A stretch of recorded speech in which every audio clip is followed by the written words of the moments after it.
Ma gratitude à son Excellence, M. Bassirou Diomaye Diakhar Faye, président de la République, pour sa confiance constante à mon égard depuis son accession à la magistrature suprême en avril 2024 par des nominations successives aux fonctions de ministre secrétaire général du gouvernement, puis de ministre d'État auprès du président de la République en charge du suivi, du pilotage et de l'évaluation de l'agenda Sénégal 2050.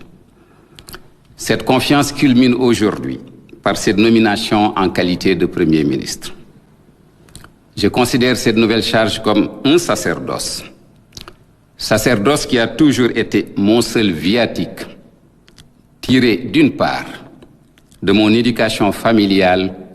et de la devise « Savoir pour mieux servir » du Prytanée militaire de Saint-Louis, qui m'ont formaté. Et d'autre part, de ma longue carrière professionnelle à la Banque centrale des États de l'Afrique de l'Ouest, BCEAO, de novembre 1985 à mars 2026. Je voudrais saluer le travail fructueux, effectué et qui a permis de doter notre pays d'un agenda national de transformation, d'un master plan, d'un programme de redressement économique et social et d'une stratégie nationale de développement quinquennale sous l'impulsion du président de la République et la coordination du Premier ministre sortant, M. Ousmane Sonko, en ma qualité de ministre secrétaire général de gouvernement puis de ministre d'État sous l'autorité du président de la République. Je voudrais souligner l'importance que le président de la République attache au devoir de mémoire vis-à-vis de tous ceux qui se sont sacrifiés, dont certains au péril de leur vie, pour les alternances démocratiques au Sénégal et plus récemment celle de 2024. Je démarrerai ma mission sur une bonne base, à savoir les réalisations du gouvernement sous les orientations du président de la République, notamment dans la déclinaison et la mise en œuvre de la vision Sénégal 2050, la reddition des comptes et divers autres domaines maintes fois rappelés en Conseil des ministres et lors des interventions solennelles de M. le Président de la République. En ces moments cruciaux de la nation, de la vie de la nation, nous devons tous être conscients du contexte d'urgence dans lequel se trouve notre pays, notamment la situation des finances publiques avec ses impacts sur l'économie, les impacts immédiats de la crise du Moyen-Orient sur les prix des produits énergétiques et ce retardé, mais manifeste, sur beaucoup de produits, les tensions récurrentes sur le front social dont la source est assurément cette situation financière difficile. Et enfin, l'environnement sécuritaire sous-régional délétère. Je rappelle que toutes les orientations de politique publique obéissent à un seul référentiel, l'agenda Sénégal 2050, dont la vision est un Sénégal souverain, juste et prospère, ancré dans des valeurs fortes. La mise en œuvre de cet agenda s'appuie sur un nouveau paradigme, l'exigence d'avoir un impact au travers des axes prioritaires suivants. Premièrement, il nous faut résoudre les difficultés des Sénégalais. Deuxième axe, le djoub djoubal djoubanti dans toutes ses composantes, qu'elles soient sociales, territoriales, comme pour la gouvernance. Et enfin, la souveraineté économique, géostratégique et culturelle. Le Sénégal est à un tournant. Cela appelle à une mobilisation de la nation autour de cet agenda. Sénégalais d'ici et d'ailleurs, jeunes, femmes, ruraux, citadins, société civile, autorités religieuses et coutumières. Tout ceci se fera avec l'exigence de maintenir notre engagement africain et notre label d'une référence en Afrique en matière de cohésion nationale et de défense de la démocratie. Il ne s'agit point d'un changement de cap dans les engagements de transformation systémique du Sénégal. c'est plutôt un changement de méthode dans la cohérence institutionnelle et de l'action gouvernementale voulue par le chef de l'État, en veillant à la fidélité aux engagements du projet, impulsé par tous ceux qui se sont mobilisés autour du programme Diomaye Président avec comme socle le PASTEF. Je voudrais par ailleurs rassurer le secteur privé local, les partenaires techniques et financiers et les investisseurs étrangers. Le Sénégal est un pays sûr et fiable et entend le rester. Cette charge de conduite et de coordination de l'action gouvernementale que j'ai acceptée avec humilité, mais détermination, repose sur la conviction fondamentale que seuls les intérêts du pays ont toujours guidé les décisions du président de la République dans la marche de l'État. Je termine mes propos en réitérant au président de la République et en formulant l'engagement solennel d'inscrire mon action de conduite et de coordination de l'action gouvernementale dans la loyauté vis-à-vis de son autorité, conférée par le peuple sénégalais et les intérêts ultimes de ce peuple. Je remercie mes parents, mon défunt père, paix à son âme, et ma mère pour les valeurs qu'ils m'ont inculquées de servir dans l'humilité et la conviction de nos responsabilités devant Dieu. Dieu qui dit ceci: et craignez le jour où vous serez ramenés vers Allah. Alors chaque âme sera pleinement rétribuée de ce qu'elle aura acquis et ils ne seront point lésés. Je sollicite vos prières, que Dieu veille sur le Sénégal et ses dirigeants. Salaamu aleykum mbokk yi. Dama bëgg li may njëkke mooy sant Yàlla ci xéewal yi ma defal. Di sant président de la République Bassirou Diomaye Diakhar Faye pour kóolute gi nga xam ne moom la def ci sama man mi depuis ñu teg ko ci kanamu réew mi. Def na ma fi ministre secrétaire général du gouvernement, defaat ma ministre d'État bi nga xam ne moo yore li ñuy wax agenda national de transformation, mooy gis-gisam bi mu gis pour nu ñuy soppee Sénégal ñaar fukki at ak juróom yi di ñëw. Kóolute googu nag coppaangol ga mooy tey nii bi ma defee ma nekk njiitum jëwriñu réew mi di premier ministre. Aw sas la waaye sas la woo xam ne dama koo jàppe ne loo xam ne sas woo war a jàpp, ndax man sasama sa nekk li nga xam ne moo nekk ci sama biir liggéey, ndax sas woowu maa ngi ko jëlee ci yar gën ma yare ci sama biir kër. maa ngi ko jëlee tam ci école bi nga xam ne muy Prytanée militaire de Saint-Louis, nga xam ne ñoom seen bàkk lan la mooy wut xam-xam pour mën a nekk koo xam ne da ngay nekk jëwriñ ci réew mi, da ngay nekk koo xam ne soxla sa réew mi la tax a jóg.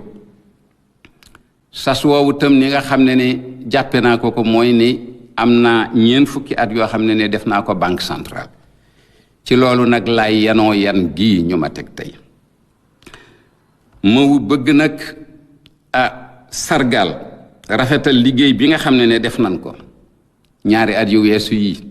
nga xam ne moo tax ñu am li ñuy tuddee agenda national de transformation. téere boobu ñu tabax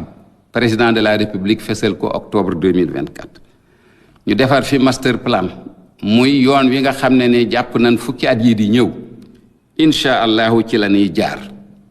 ñu defar fi li ñuy wax programme de redressement économique du Sénégal jubbanti kom, nga xam ne dafa war a mën a tax Sénégalais yi ñëw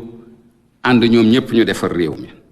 ci lan ci koppar yoo xam ne war nañ ko wut. ñu defar fi itam li nga xam ne muul nañ ko ci ni ñuy doxale réew mi juróomi at yi di ñëw. loolu lépp nag ñu ngi ko def ci loo xam ne président de la République moo ko sumb, moo ko digle, ba pare dénk ko premier ministre bi nga xam ne moo fi newoon di Ousmane Sonko mu daal di koy doxal. te man la ma ca liggéey mooy ne liggéey naa ko premier ministre Ousmane Sonko nekkoon ministre secrétaire général du gouvernement après nekk ministre d'État nekk ci keppaaru président de la République. dama bëgg nag fësal li nga xam ne président de la République solo gu mu yanu pour ne sas la boo xam ne def na ko boppam mooy ñi nga xam ne danoo dogu woon ci Sénégal démocratie dox fi nga xam ne am na ñoo xam ne dem nañ ba ñàkk ci seen bakkan rawatina alternance bu mujj bii 2024 président de la République nee na ci lépp lu muy yor ci réew mi loolu du jóg mukk ci xelam sas bii ñu ma jox nag danaa ko door nga xam ne danaa wéeru ci réalisation jëf yoo xam ne yu fës la yu gouvernement bi doxal ci ndigalu président de la République te waxoon naa ko léegi muy vision 2050 lenn tam reddition des comptes mooy ne ngal waay képp koo xam ne tooñ nga réew mi wala def nga lu warul danañ ko defanteeg yow ci awale ko ci yoon te loolu yàgg na tam leneen ak yeneen yoo xam ne ay lu fës la ci koo xam ne bëgg nga xool réew mi nun ko doxale ñaari at yi te conseil des ministres daanan ko fa fàttali te tam président de la République heure bu jàkkaarloog askan wi dana fàttaliku li nga xam ne liggéey na ko réew mi nag dafa nekk ci jamono yoo xam ne jamono yu am solo la ndax ñun ñëpp daf ñoo war a wér ñu def ko ci sun xel ñu koy nelawee bu ñuy gént sax ñu koy génte bu ñuy yeewu ñu koy yeewoo mooy ne am na yu bari yu jàmp yu nekk ci réew mi mel na ne kopparu réew mi ñépp xam nañ ne koppar yi ñu bàyyil ak ni mette nga xam ne bor yu metti lañ ñu bàyyil te loolu am na jeexintal ci koom-koom bi am na jeexintal ci nit ñi ñu xam ne tam fële di Moyen-Orient guerre boobu am diggante Iran ak États-Unis ak Israël ay jeexintalam commencé na te mi ngi ñëw te loolu dana laal lépp loo xam ne mi ngi jëm ci courant ak lépp lu jëm ci essence ak gasoil dana laal tam njëgu produit yu bari loolu nan xam ne dëkk yépp laal na leen ñun nag danañ jéem suñ kéemtalaay kattan ak président de la République noo xam ne danañ wàññi li mu war a mën a laale waa Sénégal et xam nañ ne tam jafe-jafe yi nga xam ne am na ci front social bi ak syndicat yi ak li nga xam ne ñu ngi koy laaj gouvernement bi def na ci lam ca war a def waaye situation bi nu am ci koppar réew mi moo tax lañ ca bëgg a def lépp defuñu ko loolu tam nan koy bàyyi xel ñu bàyyi xel tam li ñu wër ci dëkk yi rawete na ci penku bi nga xam ne situation bu mettee nga fa loolu lépp day mbir yoo xam ne waa Sénégal buñ ko jàppee waratun tal leneen lu dul géewoo ci li nga xam ne jàmp-jàmp yooyu mi ngi sunu wet may fàttali ne lépp lu ñuy doxal ci réew mi ci vision Sénégal 2050 lañ koy jële mooy gis-gis boobu nga xam ne président de la République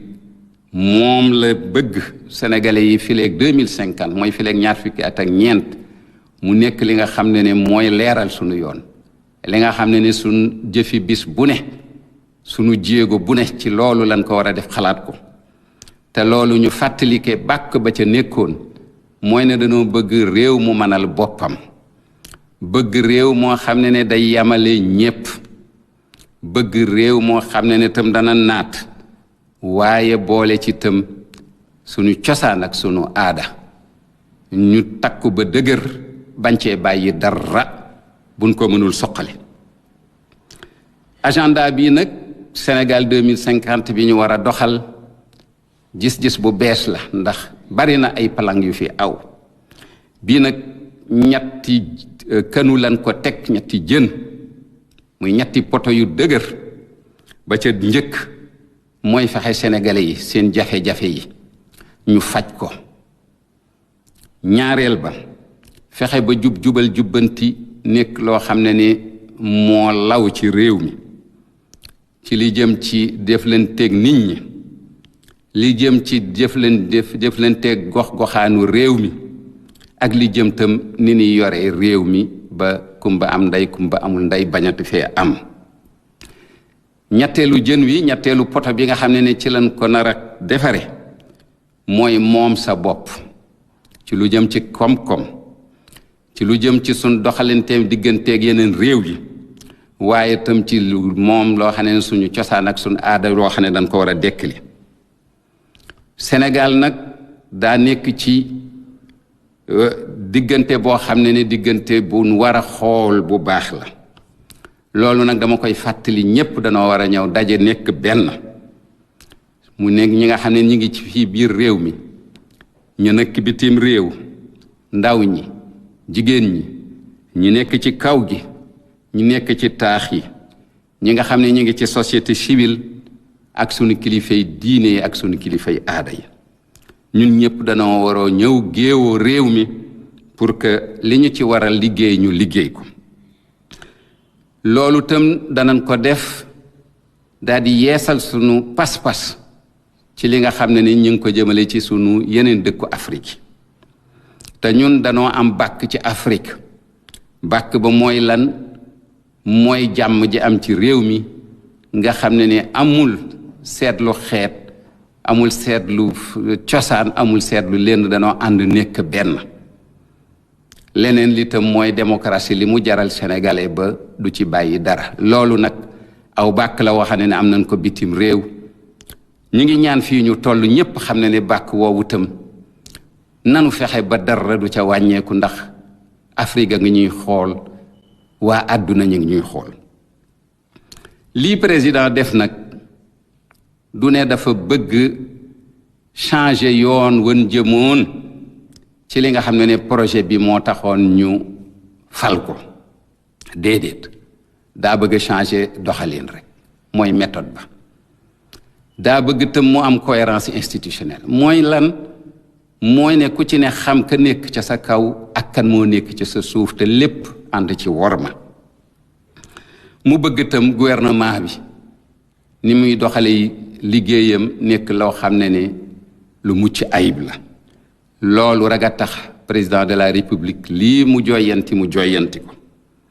waaye loolu nag du wàññi dara ci ni nga xam ne lu mu fasante wala nag réew mi fasante koog moom ci projet bi te loolu du ca wàññi dara fasante boobu. danañ ñaan ñépp rek ñi nga xam ne àndoon na nag moom ñu mobiliser wu ci programme Diomaye président nga xam ne li nga xam ne mooy ëkk wa ko téye woon doon parti politique bi ñuy wax Pastef loolu la bëgg ñu àndaat ci ña ko séqoon séq ko Pastef tam yoonam wam ca amoon mu am ko ca. dama bëgg nag dalal xelu ñi nga xam ne ñooy njiitu ay entreprise fii ci biir réew mi dalal xelu ñi ñuy jëflanteel muy suñ partenaire technique et financier yi dalal xelu ñi nga xam ne indi nañ seen alal ci biir réew mi jóge bitim réew. Sénégal réew mu wóor la Sénégal réew mu jata wóolu la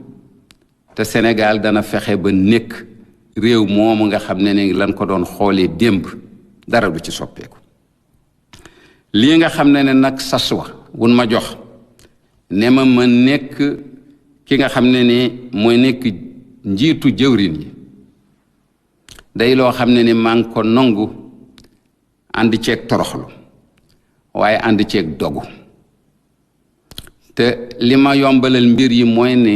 dama am yaqin ne loo xam ne lu ma gëm la ne intérêt réew mi rek moom moo taxoon président de la république lu mu def depuis le 2 avril 2024 mën naa seede ne intérêt réew mi ko tax a jóg fexe rek ba doxalinu réew mi nekk loo xam ne ànd naag lam waatoon ci kanamu Sénégalais yi. ma bëgg jeexal nag samay kàddu di feddali cant gu amul àpp ci président de la république di leen fësal sama dogu njëkk ci président de la république ne lépp lu may doxal lépp loo xam ne maa ngi ko yor ci kanamu jëwriñu réew mi danaa ko def ak li ñuy tuddee loyauté